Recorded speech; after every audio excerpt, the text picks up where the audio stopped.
Hi, magandang araw po sa inyong lahat. Ngayon ay araw ng Biyernes, no? So, ngayon po ay medyo mas malakas, no? Malakas po ngayon ang araw ng Biyernes. Pero, ako po ay magbibigay pa rin sa inyo ng free reading, no? General reading. Bago po ako pumunta sa ospital, I will be asking for your prayers po, no? After ko pong mag-read, ay humihingi po ako sa inyo ng dasal, no? Na sana po ay ipagdasal niyo po ako mamayang 7:40 or AM, no? Or basta pagdasal niyo po ako ngayong araw na to na sana po okay ang maging resulta ko sa ating ultrasound at sa ating blood chem. And on Feb 29, yung ating naman pong TBS and breast ultrasound. Yan, alam niyo naman po, pag nagkakaedad, kailangan na at ganun pa man ako ay operada na din sa matres. Kaya po, tayo ay humihingi ng tulong sa inyo, no? Because alam ko po na lahat kayo ay nananalangin kasama ko. Okay? Maraming pong salamat sa mga nagdadasal. Ang dami po yung nagme-message sa akin na talagang pinagdadasal niyo po ako. Yan. At pasensya na rin po dun sa mga iba, no? Meron po ako kanina, no, na pilit siya ng pilit, no? Hindi ko talaga kaya. Pilit siya talaga ng pilit. Every time na magpipilit siya, hindi ko talaga kaya. Ayoko pong mag-reading kapag mahina ang energy ko, pag may sakit po ako. Buti na lang yung isang kausap ko po kagabi, not kanina, no? Kagabi ay ano po, very understanding, no? Pag uwi ko po, nahihilo ko, masakit ang ulo ko. Tapos, alam niyo naman din po na bago pa lang din akong bunot, so hindi po ako talaga makakapag So, binili ko na lang po yung pera niya kasi talagang i-donation niya para hindi ko po talaga kayang manloko ng tao. Hindi ko po kaya na maghuhula ako kunwari, pero sa totoo lang, hindi po yon yung energy ko. Ayoko po kayong lokohin. Hindi na lang po ako, ibabalik ko na lang po kesa po charingin ko. Hindi po ako ganong klaseng tao, no? So, para po sa hindi makakapaghintay, ay yun, gano'n na lang po yung ginawa ko, no? Para wala po tayong problema, no? Yung donation nyo po, pwede kong ibalik, no? Kung sakali po na yun nga po, magmamadali kayo talaga na ngayon na hindi ko po talaga kakayanin. Wag na lang po pagka ganun, no? Pero believe po ako sa mga taong naghihintay at believe din po ako sa mga tao na kaya pong pumila, kaya maghintay. Kaya maraming salamat po sa inyo. Okay? So ngayon po, ayan, simulan na po natin. Ano po ba ang makikita natin ngayong araw ng Biyernes, no? No, Biyernes. Araw ngayon po ng Biyernes, tingnan na po natin. Awakening, no? Reflection. There's awakening and reflection. Searching for purpose or choices, new venture, prosperity, clarity, no? Malamang ang taong po nito ay yung person niyo po ay meron ng awakening or may reflection po siya, no, sa sarili niya, no, na meron po siyang nagse-search siya ng purpose sa sarili niya, no. At this time, no, meron ako nakikitang childish sharing and generosity na isip po ng taong ito kung gaano generous sa kanya, no, during those times na kayo naging masyado ka nag-share not only with him but sa family niya, no. Tapos po nun, bukod sa in-appreciate ka niya, ang ginawa niya po sa'yo ay nagkaroon ng maraming issue pa. In-issue ka pa po nito, sinisi ka pa po niya sa hiwalayan niyo. Bukod sa dapat nagpasalamat na lang po siya sa inyo, pero ang daming unresolved issues and emotional baggage. Malamang ang taong ito ay nakita po yung halaga mo, no? Nakikita na po niya yung halaga mo ngayong mga sandaling ito, no? Nare-realize niya yung worth at yung value mo at yung kabutihan mo sa mga sandaling ito. Sulat po natin.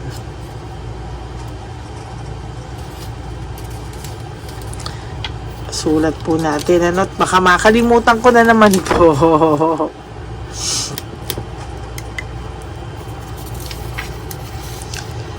Yung worth at value mo at kabutihan mo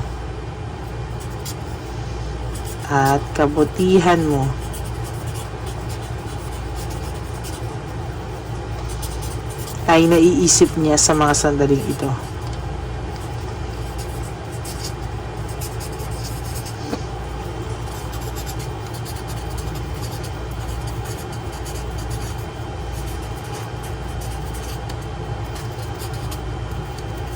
So, yung worth mo at value po niya na yung worth mo at value mo na binaliwala niya at yung kabutihan mo ay naiisip niya sa mga sandaling ito, no?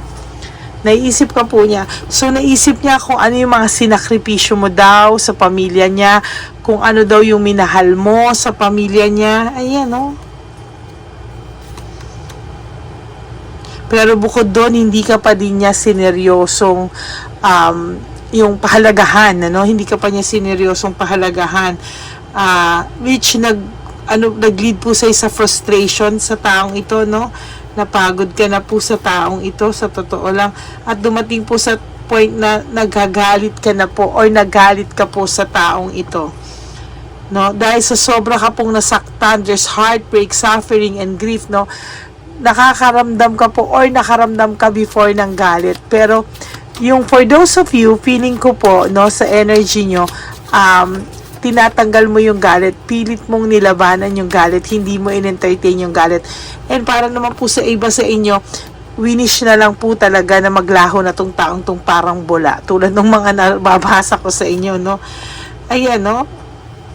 Ngayon po, meron siyang clear mind, no. Meron siyang yung perception niya po sa inyo ay medyo nag-iba, no. Nag-iba.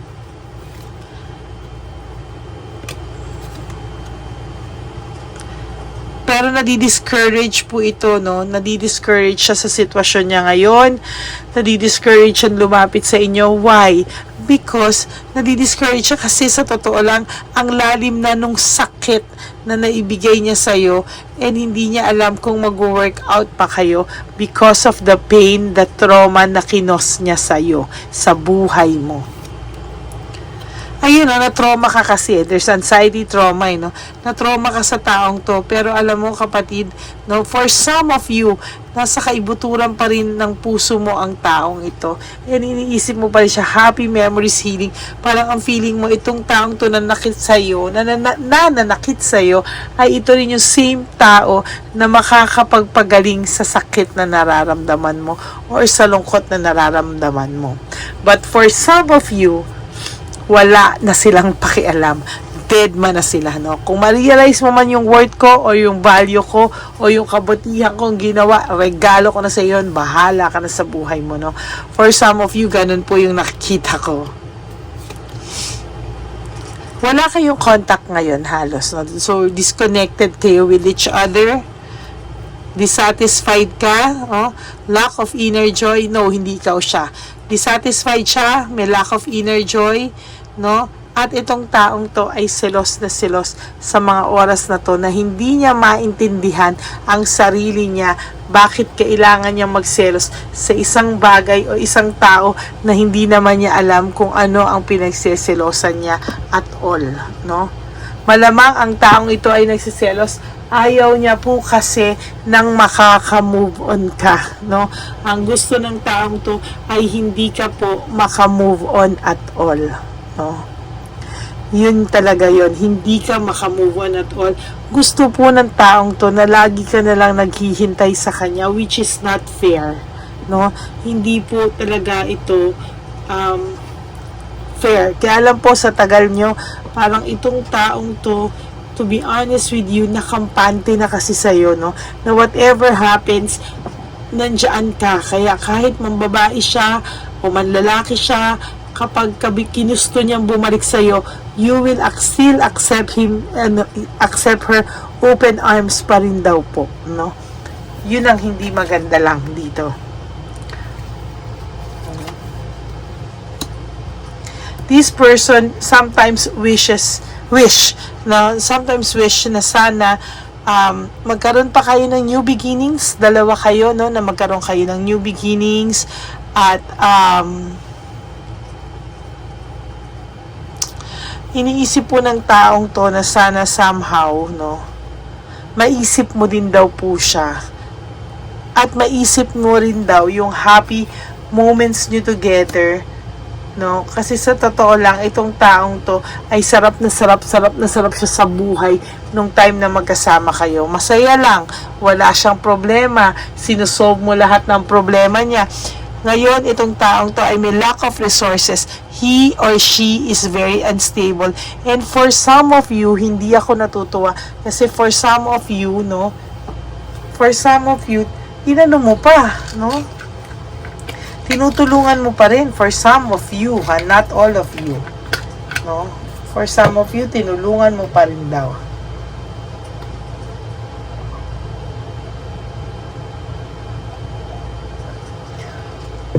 Yan. Frustrated po ang taong to sa mga oras na to, no? He has frustration.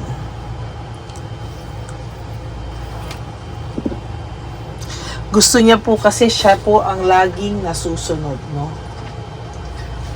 Gusto ng taong to, palagi siya yung nasusunod, palagi siya yung, basta gusto niya siya lagi, no? Siya palagi.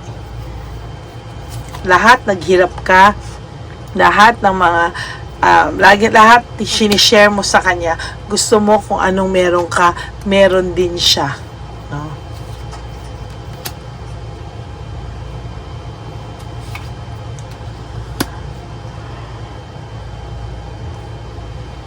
Stress out and burn out with bitterness po ito, no? Talagang restlessness, parang pagod na pagod siya. Parang ayaw niya na makikita kanya na masaya.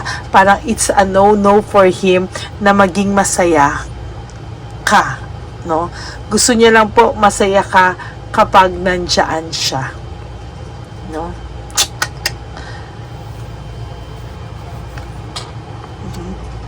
Kasi feeling niya, no, magkakaroon lang ulit ng direksyon yung buhay niya kapag ikaw yung pinili niya.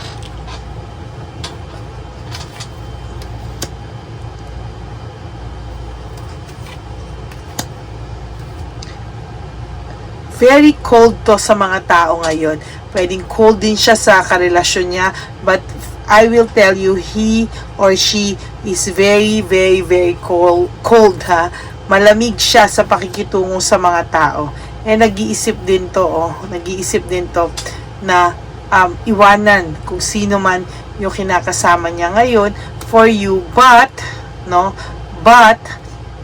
hindi niya ginagawa because wala po siyang kasiguraduhan if babalikan mo pa siya, or wala siyang kasiguraduhan if nagbago ka na ba talaga, yung mga ganyang klaseng tipo, no?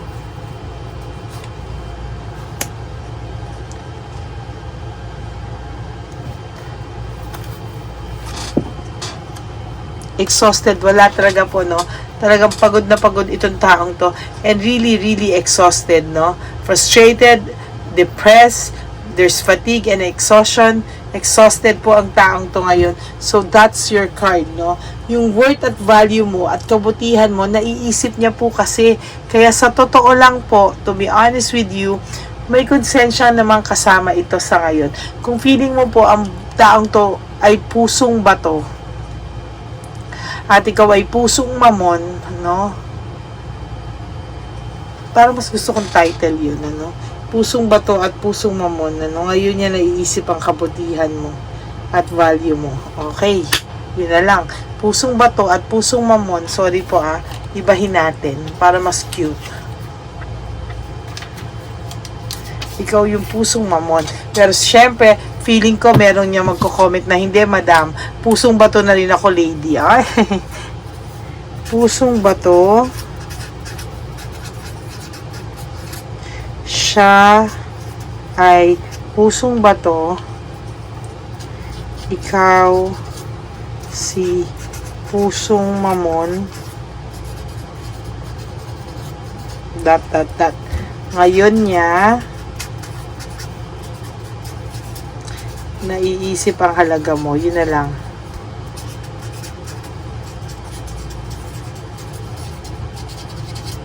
Yun lang naiisip ang halaga mo, no? Sa totoo lang, ngayon niya lang naiisip kung kailan ganito na. Medyo cold ka na rin sa taong to. And to be honest with you, medyo hindi ka na rin po sure sa taong ito. Hindi ka na po sure. Kaya yan ang title natin for this day. Pusong Bato. Ikaw si Pusong Mamon.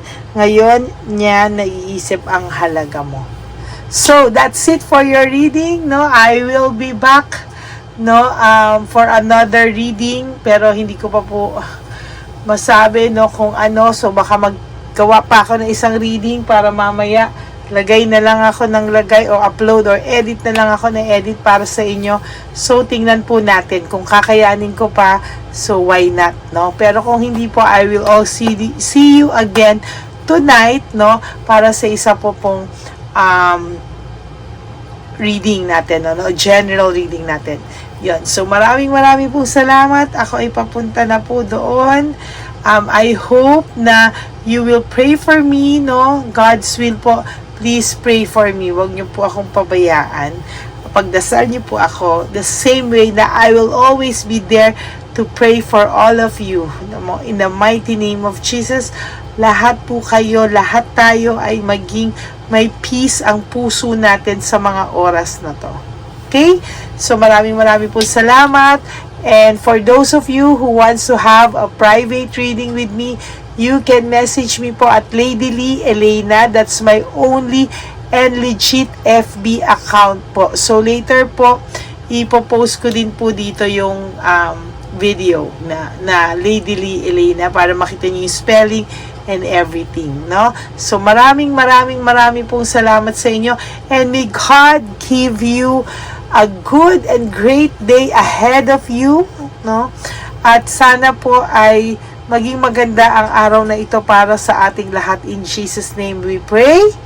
Amen. Amen and amen. Thank you so much po to my Lady Elena friends, family, and subscribers. Maraming pong salamat from the bottom of my heart. I love you all.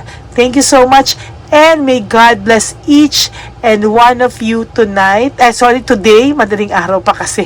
Kaya medyo inaantok pa po ako, no? Today, no? Mag-iingat po kayo at wag po kayong magpapagod masyado. Okay? Maraming po salamat, and I will all see you again later. Thank you po, no? Maraming salamat. Bye!